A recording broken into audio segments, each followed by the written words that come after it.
Саламатсыңарбы урматтуу студенттер, урматтуу информатика сабагынын угуучулары. Менин атым Айбек, фамилиям болсо Данбаев. Силер тандап алган сабакты бүгүн түшүндүргөнгө аракет кыламын. Сабагыбыздын темасы башкаруу тактасы. Орусча айтканда панель управления, ал эми англичандар болсо control panel деп атаган. Биздин түркиялык туугандарыбыз болсо денеттин масасы деп аташат.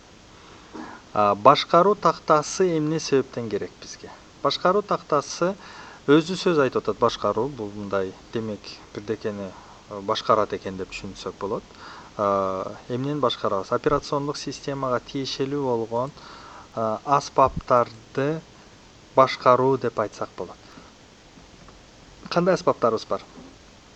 Саат, бул жерде эгерде мындай карай турган болсок, колдонуучулар, саат, кандайдыр бир шрифттер, кандайдыр тармакка тиешелүү болгон нерселер экен.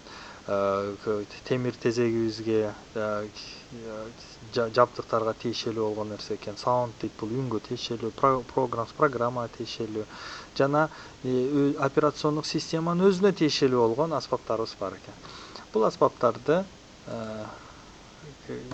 өзгөртүп, негизгилерине токтолуп кеткенге аракет кылабыз.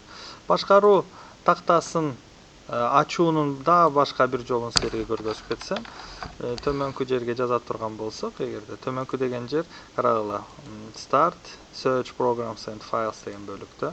Ал эми Windows XP операциондук системада болсо, Windows баскычын баскан боюнча кое бербей, билесиңер, R тамгасын басабыз.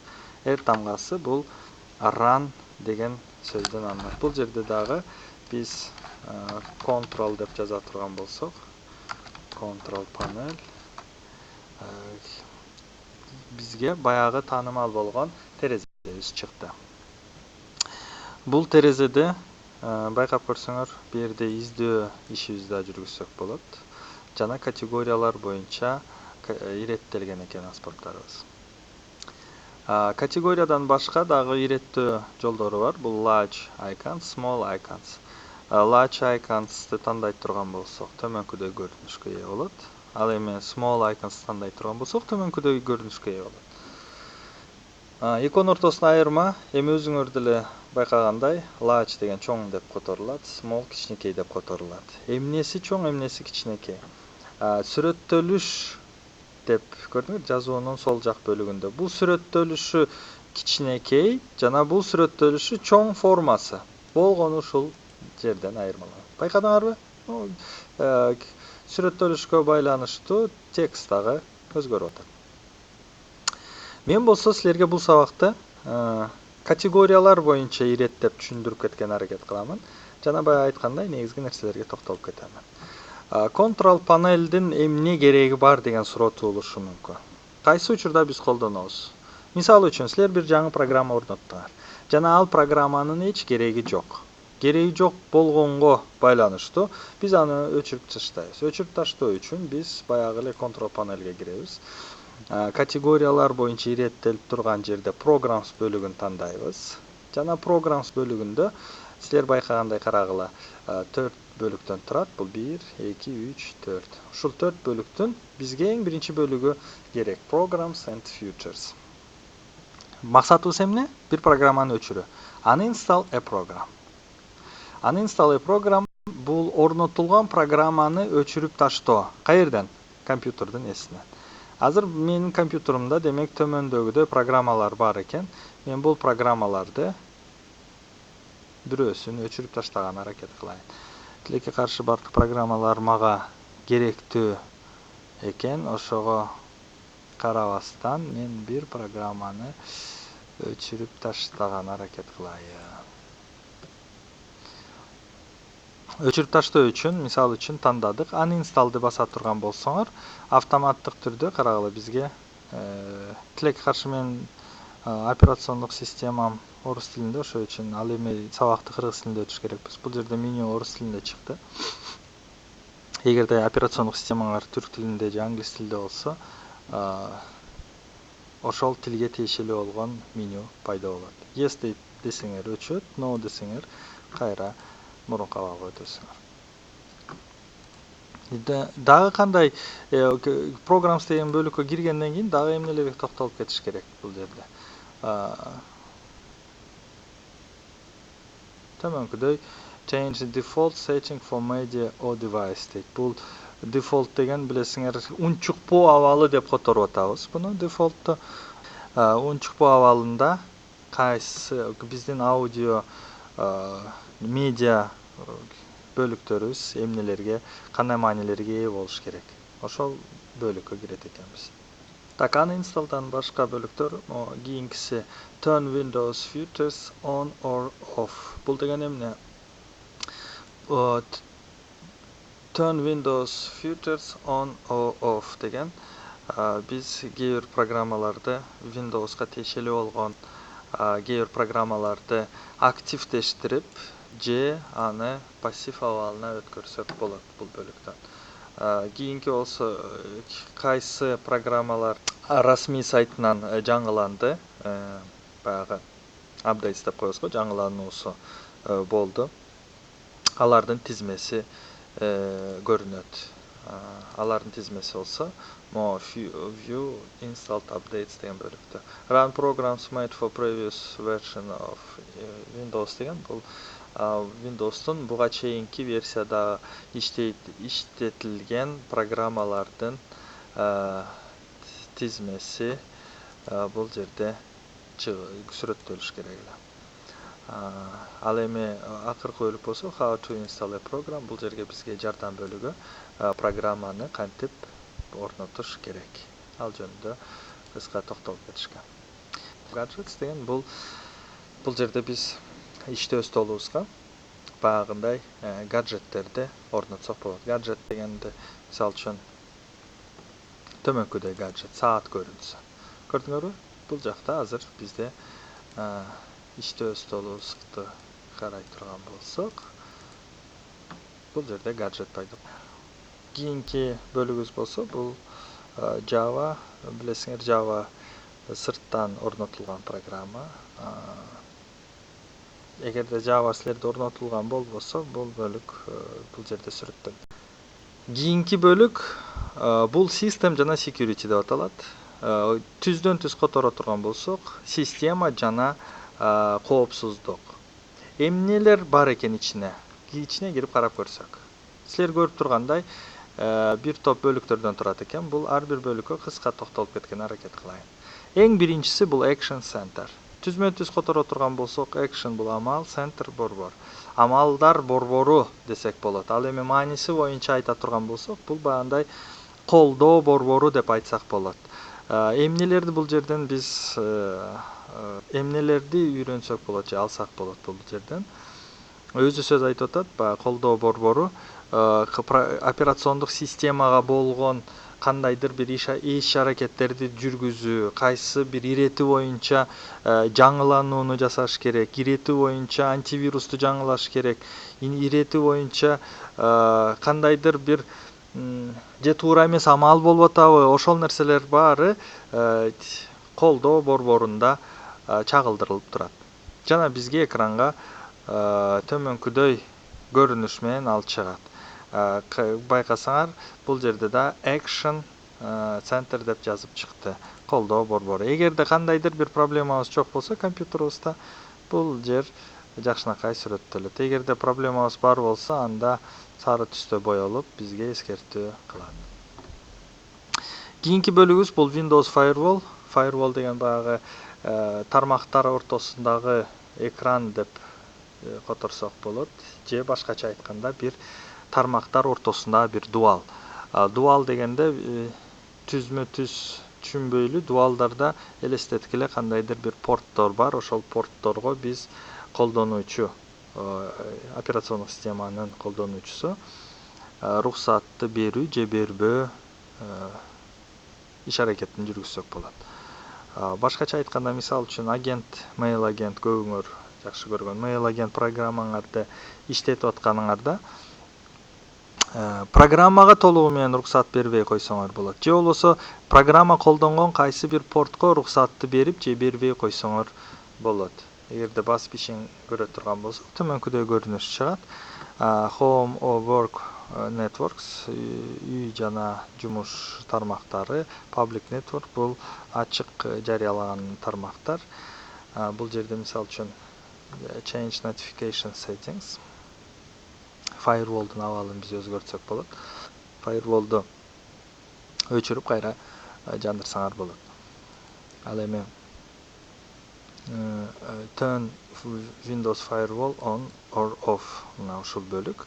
Ал эми restore defaults деген бул баягы унчукпоо абалына, унчукпоо калыбына келтирүү бөлүгү. Эгерде силер буга чейин кандайдыр бир өзгөртүүлөрдү киргизсеңер, операциондук система бир абалды сактап койгон, оптималдуу операциондук система иштей турган абал. Мына ошол оптималдуу абалына абалга кайра келтирет. Advanced settings болсо, бул дагы баягы алдыга кеткен колдонуучуларга тиешелүү бөлүк. Inboot, outboot, бул жерде баягы куралдарды жазып чыксак болот. Кайсы программаларга көрдүңөр, баягы мен айтып аткан mail agent тандалды. Бу жерде фильтрлөө жүргүзсөңөр болот, эмне боюнча жана кандай уруксатты бериш керек. Силер көргөндөй, бу жерде allow the connection, байланышка уруксатты берүү же кандайдыр бир коюлган шарт менен байланышка уруксат бере алабыз. Же болбосо толугу менен уруксатты бербей койсок болот байланыш ушул mail agentке.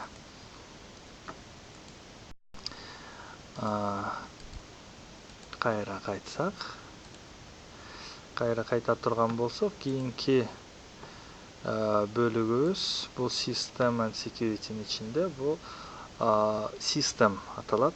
System дегенде, эгерде ача турган болсок, көпчүлүгүбүз биз ушул бөлүккө дуушар болчу элек. Операциондук системаны жаңы орнотуп атканда бу жерде система жөнүндө маалыматты берет.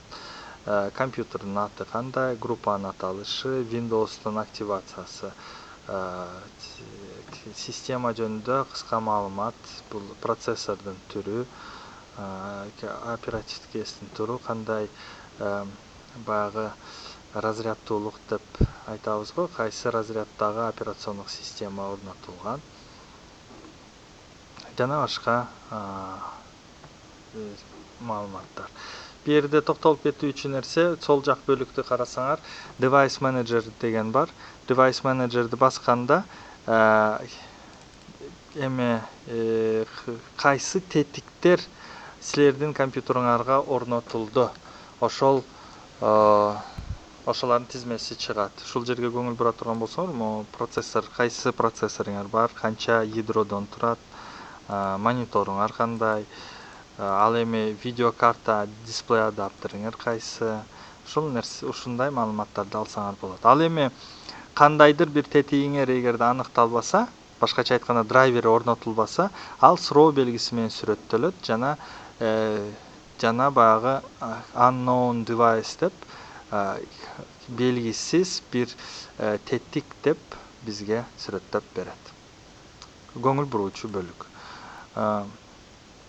Кийинки бөлүктөргө remote settings, бул алыстан байланышуучу бөлүк, төмөнкүдөй катмарлардан турат экен.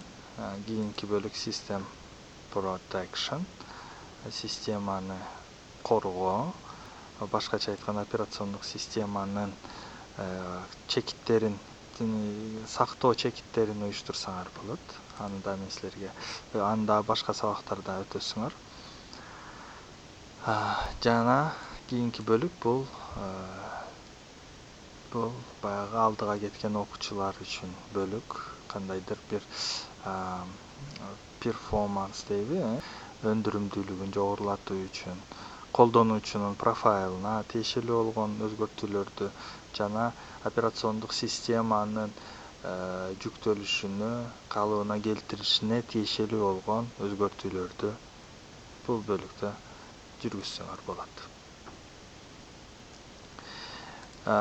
Кийинки бөлүктө Windows Update, бул жерде Windows'ты жаңылоо бөлүгү.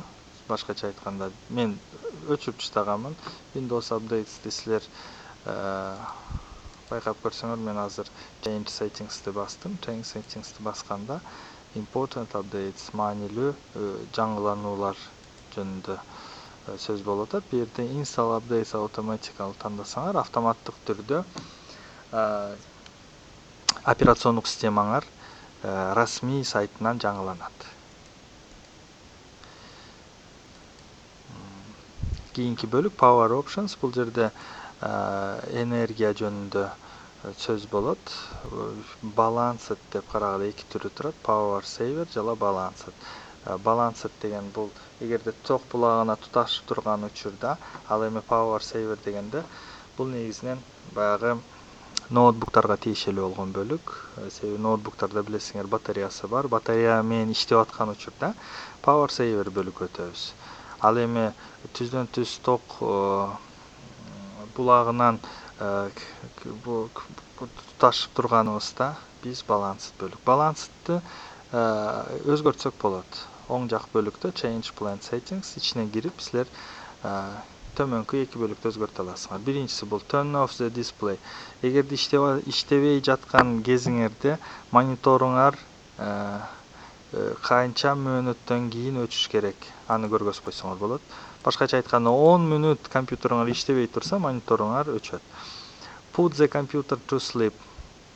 Компьютерду уктоо абалына жиберүү үчүн бу жерде убакытты мөөнөттү көргөзүп койсоңор болот. Эгерде мисалы үчүн 5 мүнөт компьютерде иштебей калсаңар, силердин компьютеруңар уктоо абалына өтөт. Байкадыңарбы? Ушу мен 5 мүнөткө өзгөрткөндө дисплей дагы автоматтык түрдө 5 мүнөткө өттү. Себеп дегенде компьютер уктаган учурда мониторуңар дагы өчөт. Меники Never'ди тандап турамын. Силердин өз эркиңер кандайды тандайсыңар. Save Change дегенде бул өзгөртүүлөрдү кабыл алуу, Cancel кайра мурунку абалына келтирүү. Башкача айтканда, өзгөртүүлөрүңөрдү кабыл албоо. Так, кийинки бөлүгүбүз бул Backup and Restore. Backup and Restore. Backup бул системаны сактоо. Restore системаны калыбына келтирүү. Бул өтө маанилүү бөлүк бизге. Бу жерге силер системаны карагыла, Set up Backup жерде орнотуп алсаңар болот. Backup'ты жана экинчи бөлүгүндө силер Restore кайра калыбына келтирсеңер болот. Мен Backup бөлүгүндө өчүрүп таштаганмын. Силерде мүмкүн ал активдүү абалда болушу мүмкүн. BitLocker Drive Encryption бул силер блокировка пароль койсоңор болот тетикке.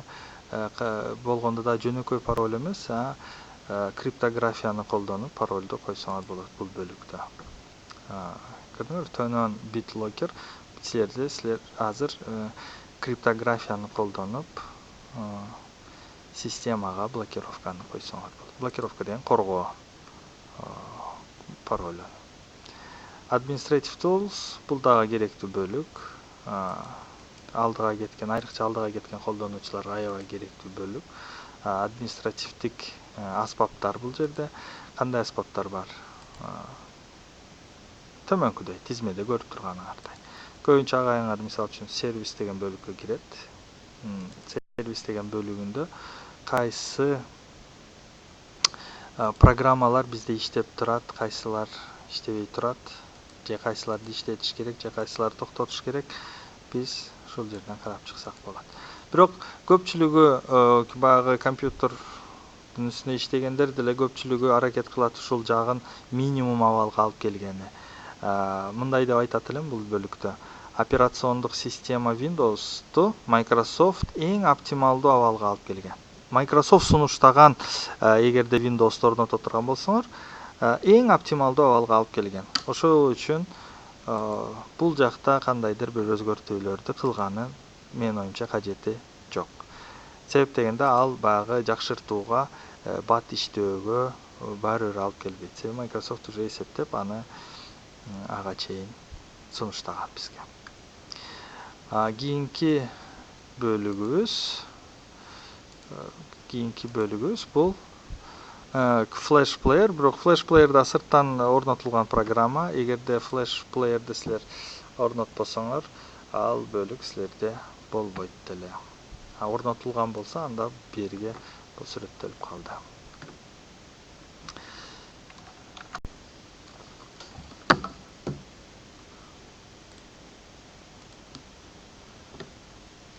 Кийинки бөлүгүбүз бул network жана интернет деп аталат. Силер көрүп тургандай. Бул бөлүктү эгерде тандай турган болсок, эмнелер бар экен ичинде? 3 под категориясы бар экен. Network and Sharing Center, башкача айтканда тармак жана борбору, сыртка уруксат берүү борбору, тармакты уюштуруу борбору десек болот. Home Group бул үй группасын уюштуруу жана Internet Options интернетке тиешелүү болгон өзгөчөлүктөрдү койсок болот. Network and Sharing Center'ге токтолуп кете турган болсок, карагыла, силер көрүп тургандай, төмөнкүдөй бир картасы уюштурулат, толугу менен картаны көрсөк болот. Ал эми кийинки бөлүгү болсо, бул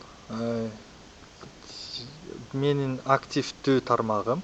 Бул жерде көрсөтүлүп турат. Public Network'ты тандаганмын. Жана кандай байланышка интернетке уруксатым барбы азыркы учурда? Эгерде жокпу, ал Access Type'та жазылат. Connections деген бөлүктө мен интернетке байланышкан абалымы көргөзөт. Азыркы учурда мен интернетке байланышып турамын жана карагылачы канча пакетти жибердим жана канча пакет маалыматты кабыл алдым. Бул жерде Properties деген бөлүккө кире турган болсоңор, кандай протоколдор колдонулат жана кайсы тармак картасы колдонулат, ал сүрөттөлгөн. Мен учурумда ATRS аттуу бир тармак картасы колдонулуптур. ATRS тармак картасына тиешелүү болгон төмөнкүдөй протоколдор, төмөнкүдөй жумуштар бизге актив абалында турат. Так, ушул эле нерсени, мисалы үчүн, биз сол жак бөлүгүндө Change Adapter Settings-тен көрсөк болот. Басканыңарда байкасаңар, бу жерде тармак картасынын аталышы жана эки жолу баса турган болсок, баягы эле биздин терезебиз чыгып атат. Details дегенди бассаңар, деталдуу түрдө көрсөтөт байланышыбызды. Мен учурумда карагыла, мен учурумда DNS суффикс төмөнкүдөй экен. Тармак картанын аталышы төмөндөгүдөй. Physical адрес, бул ар бир тармак картанын физикалык адреси бар, ал төмөндөгүдөй IP адрес жана башка. Бул деталдуу маалыматты алсак болот. Эгерде кандайдыр бир проблема дуушар болсоңор, анда диагностика бөлүгүнө кирип, силер диагностика жүргүзүп алсаңар болот. Кайра артка кайта турган болсок, кичине токтолуп кетейин. 3-чү бөлүгүбүзгө, бул Change Your Network Settings деген, бул тармакка тиешелүү болгон башкарууларды өзгөртүү деп айтсак болот. Эмнелерди өзгөртө алабыз? Биз жаңы бир байланышты түзсөк болот. Же кайсы бир бар болгон тармакка байланышсак болот. Мисалы үчүн, үйүңөрдө силер жаңы бир интернетке кошулгуңар келди. Бишкекти ала турган болсок, Megaline, Homeline дегенге кантип байланышасыңар? Ал үчүн силер алардын байланышы, билесиңер, PPP протокол аркылуу жүрөт. PPP протокол аркылуу байланышты силер өз компьютериңарды уюштуруш керексиңер. Ал үчүн мен азыр интернетке байланышуу дедим. Көрдүңөрбү, бул жерден мен азыр кирдим. Кантип келдим мен бул жака? Set up a new connection, жаңы байланышты түзүү. Бассам төмөнкүдөй терезе чыкты. Бул жерде Connect to the Internet, Next. Бул жерде болсо интернетти азыр издеди, же болбосо жаңы бир байланышты карап чык. Мен жаңы бир байланышты түзгүм келип атат. бул байланышта PPP деп турду. Токтой тургула. Төмөнкүдөй бул broadband PPPo'ya бул жерден тандадык, колдонуучунун атын, паролун киргиздик, жана байланыштын аты кандай болот. Connect дей турган болсоңор, бул жерге байланат. Байланып бүткөндөн кийин, же болбосо бүтпөсө деле силер алдын ала токтотуп, баягы change adapter settings сол жакта кире турган болсок, бизде жаңы бир адаптер пайда болду. Байкадыңарбы? Бул виртуалдуу адаптер. PPP протокол аркылуу байланышты түзүп берүүчү адаптер. Буну мен кайра өчүрүп коюп атамын.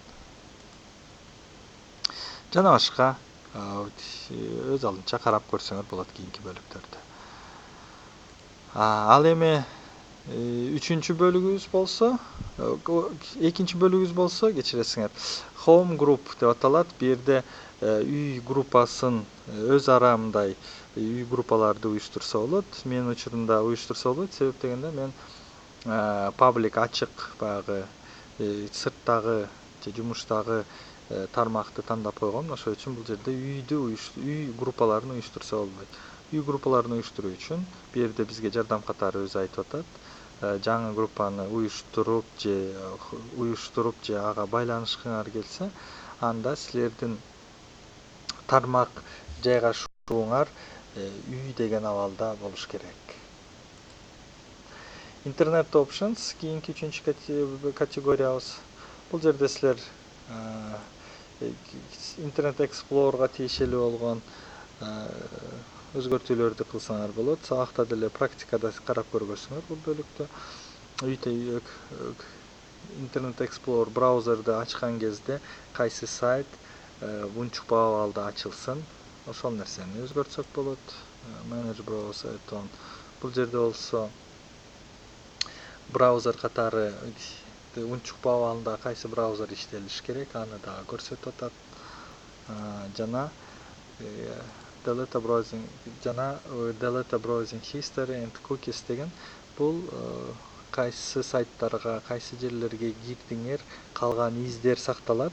Ошол убактылуу файлдардын баарын өчүрүп таштоо үчүн киребиз. Бул Internet Properties'ке билесиңер, Internet Explorer'ды иштетип, Internet Explorer көрдүңөрбү? Ачылган кезде Tools жана Internet Options. Баягы эле Internet Options аттуу терезебиз пайда болду. Ушундай дагы кирсек болот. Кийинки бөлүгүбүз Hardware and Sound.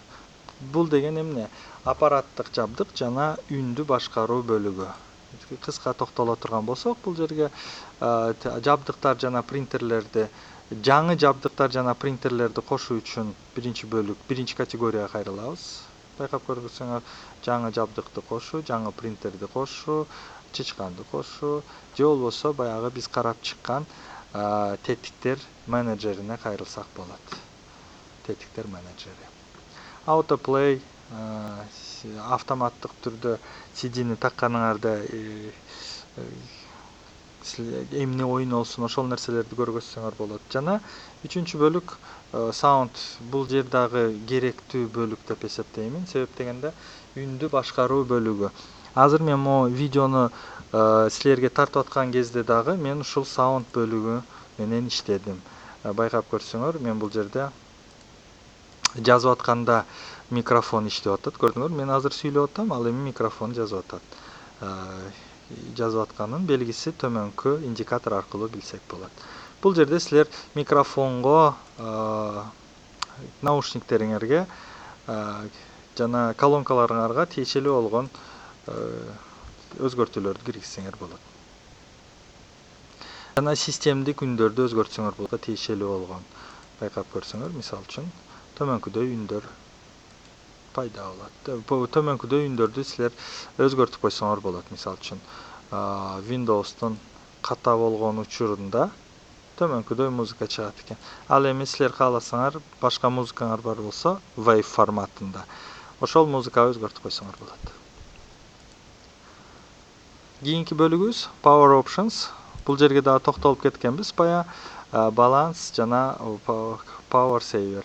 Ноутбуку бар болгон ноутбуктун ээлери үчүн power saverге кичине токтолуп кетсем, баягы баланста айттым эле. Change plan settings. Бул деле ошол эле эки бөлүк. Кайсы бөлүктөр алар? Канча мөөнөттөн кийин монитор өчүш керек жана канча мөөнөттөн кийин компьютериңар, ноутбукуңар, бул азыркы учурубузда ноутбукуңар уктоо абалына өтүш керек. Эмне себептен мониторду өчүрсүн деген суроо туулушу мүмкүн. Эмне себептен үн картасын же болбосо чычканды иштетип touchpad же да башка бир тетик эмес, именно монитор өчсүн деген бөлүктү койгон. Силер билесиңер, монитор тетик катары, аспап катары эң көп энергияны талап кылат. Ошондуктан энергияны сактоо үчүн мүмкүн болсо мониторду өчүрүп койсок жакшы болот. Ошондуктан ноутбуктун ээлери эгерде батареядан иштеп аткан учуруңарда бул жерде минуталарын азыраак коюп койсоңор жакшы болот деп ойлоймун. Эми ал силердин өз эркиңер, кандай мөөнөттөрдү тандайсыңар.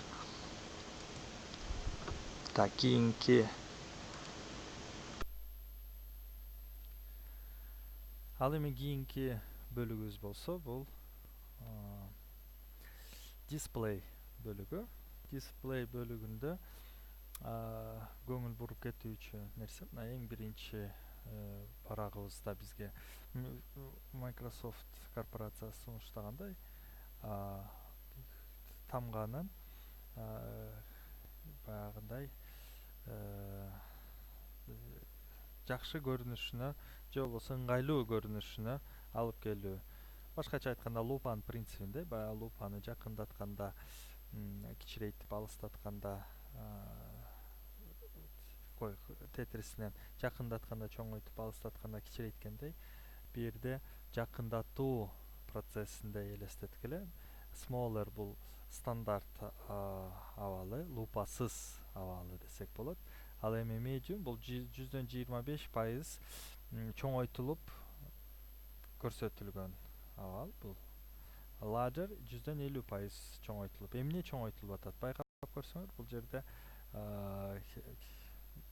терезелер дагы, жазуулар да, сүрөттөлүштөр да чоңоюп атат. Medium болгондо алар деле чоңойду, бирок 125%, larger 150%.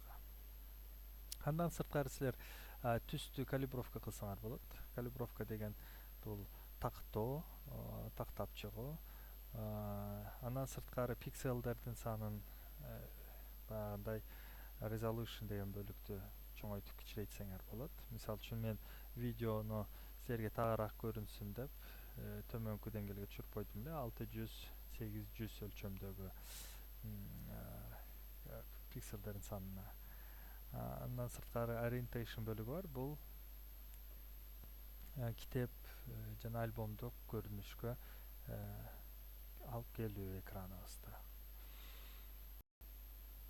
Кийинки бөлүк бул clear type text. Текстти мындай түрүн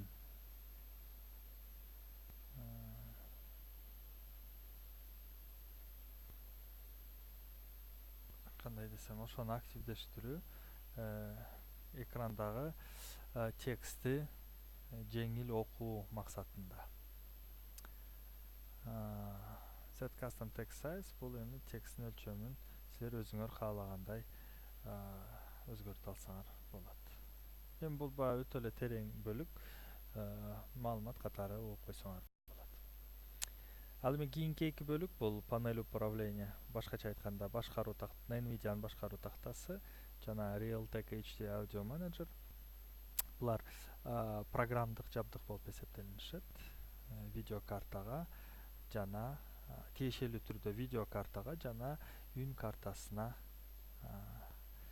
таандык.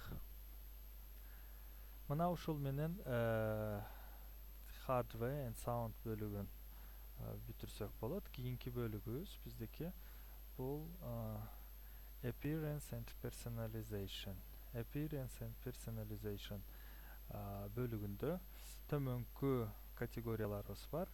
Ар бир категорияга бул токтолуп кете турган болсок, бул жерде мисалы үчүн дисплей бар, буга жаңы эле токтолуп кеттик. Гаджет бөлүгү бар, гаджетке дагы токтолгонбуз буга чейин. Андан кийин Nvidia'нын башкаруу тактасы, ал такта да ушул жерде сунушталып атат. Силердин көңүлүңөрдү могу биринчи категорияга буруп кетсем, personalization категориясы. Айрыкча бул жерде эмне? Мисалы үчүн иштөө столуңарда фонду өзгөртүү үчүн көпчүлүгү баягы бирдей фон болгондо жактырышпайт, өзгөрткүсү келет. Ошол өзгөртүү ушул бөлүктө жүргүзүлөт. Мисалы үчүн азыр менде төмөнкүдөй көрүнүш болсо, мен өзгөрттүм, азыр төмөнкүдөй көрүнүш болуп калды. Жана башка ушул сыяктуу темаларды өзгөртүп чыксаңар болот. Андан сырткары силер темалардан башка үндөрдү өзгөртсөңөр болот.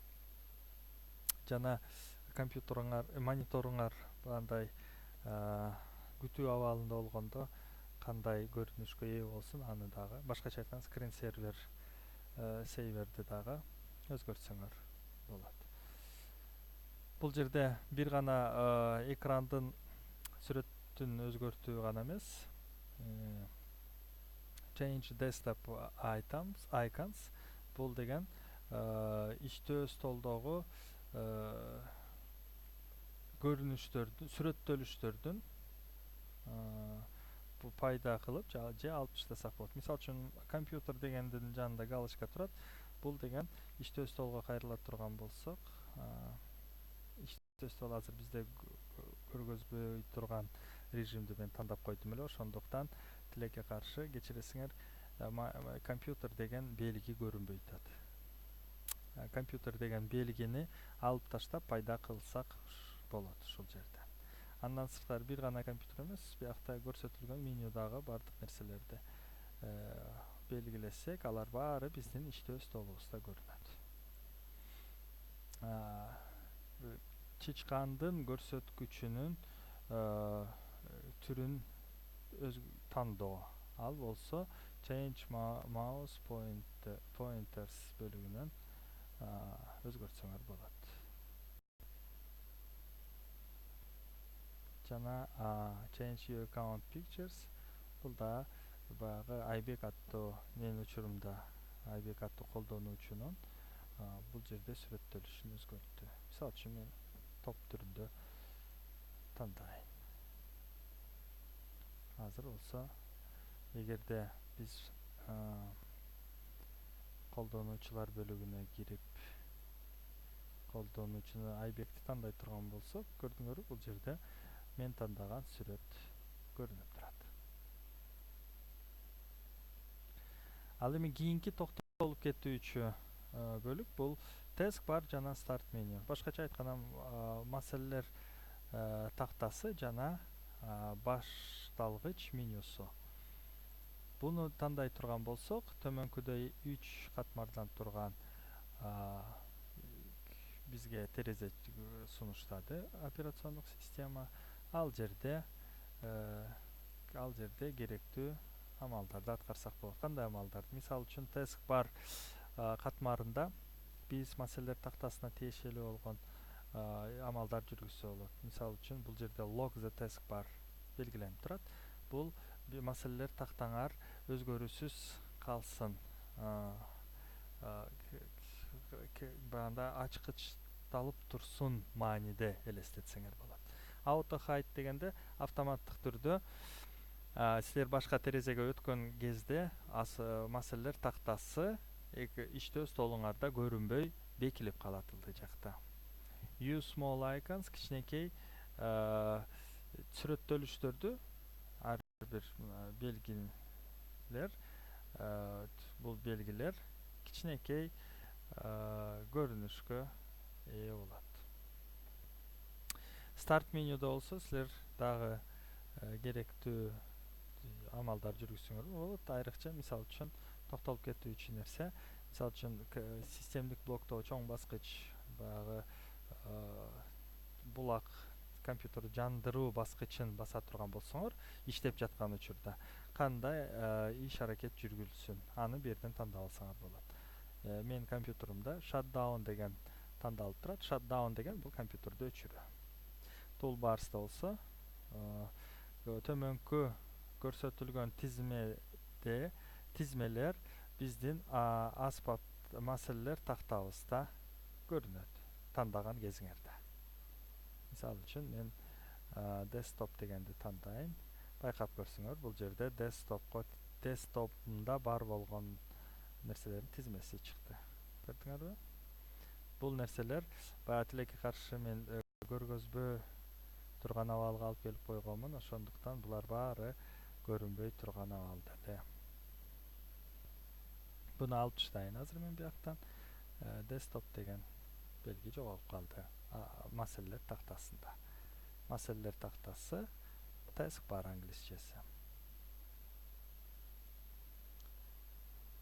Кийинки бөлүк бул жерде Easy of Access Center. Easy of Access Centerге биз дагы кайрылабыз, себеби бул өзүнчө чоң категория болуп биздин башкаруу тактабызда белгиленген.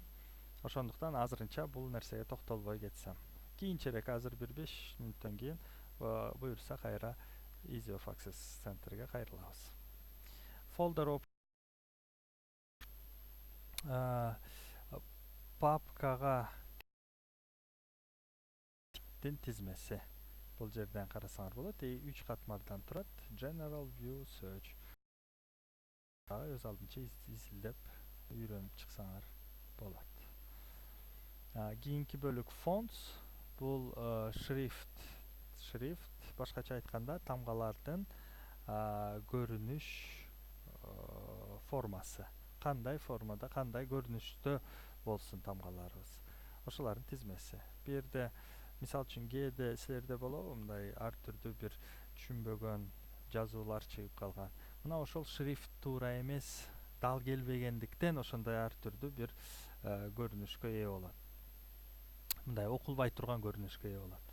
Керектүү шрифтти эгерде орнотсоңор, ал баягы окулбаган нерсе окулуп калышы мүмкүн.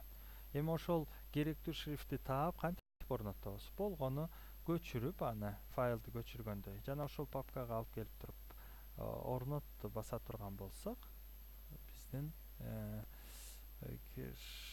жаңы шрифтибиз кошулат. Сол жактагы бөлүктөргө мисалы үчүн токтолуп кете турган болсок, бул шрифтке тиешелүү болгон мүмкүнчүлүктөр. Мисалы үчүн change size, бул баягы эле биздин экраныбыздын көрүнүшүнө келип атабыз дисплейде.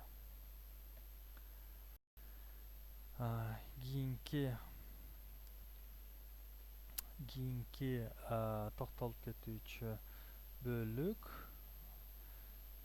Бул жерде Nvidia'нын башкаруу аспабы, бул нерсе сунушталып бул жерге орнотулуптур. Баягы айтып кеттим мен. Бул Windows операциондук системада стандарт катары орнотула турган программа эмес. Эгерде видео картаңар силердики Nvidia чипте болсо, жана программа драйверин туура орнотуп, программасын орнотсоңор, ал ушул жерге сунушталып орнотулат экен. Ал эми башкаруу тактасынын эң акыркы бөлүгү деп айтсам болот. Акыркы бөлүгүндө бул Easy of Access. Башкача айтканда атайын деп жеңилдетилген мүмкүнчүлүктөр деп которсок болот. Бар экен. Ичине кирип кайрылсак, ичинде 2 бөлүгү бар экен. Биринчиси бул Easy of Access Center.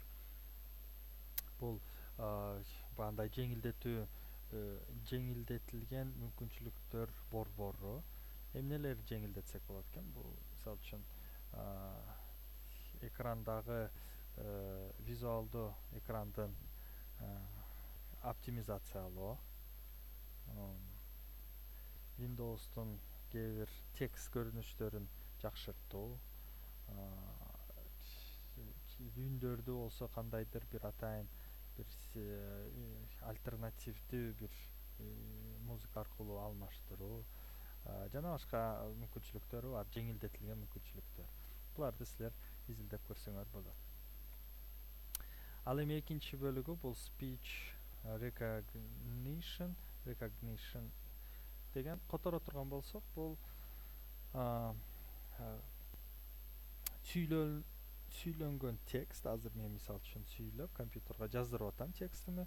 Мына ушул мен сүйлөп жаздырган, компьютерге жаздырган текстти компьютер тааный турган мүмкүнчүлүк бул бөлүктө. Башкача айтканда, сүйлөнгөн сөз текст түрүндө компьютерде жазылат. Бирок ал бардык тилдерге таандык эмес. Бул анда Европа тилдерине таандык. Мисалы үчүн start speech recognition деп басайын.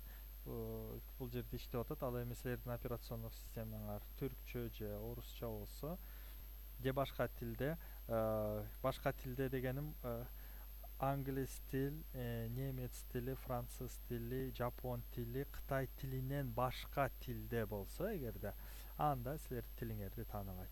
Болгону ушул мен атап кеткен 5 тил, калп айтпасам ушул 5 тилде 5-6 тилде текстти тааный турган, үн аркылуу тааный турган мүмкүнчүлүгү бар операциондук системада. Бул жерде биз микрофонду жана текстти жаза турган керектүү иш аракеттерди жүргүзсөк болот. Мына эмесе, урматтуу студенттер, бир топ эле узун болду окшойт текстибиз. Мен сүйлөгөнүм бул эң биринчи видео материалым болуп атат. Ошого өтө эле көп мени урушо бербегиле. Эгерде уктатып койсом, эгер сабак болгон учурда кичине башка нерселерди дагы айтып, көңүлүңөрдү ачып, кайра сабакты улантсак болот эле. Бул жерде видеодо монотонно эле бир сүйлөгөнүм. Мүмкүн болсо кийинкилеринде жакшыртууга аракет кыламын. Кийинки сабакта көрүшкөнгө чейин жакшы калгыла.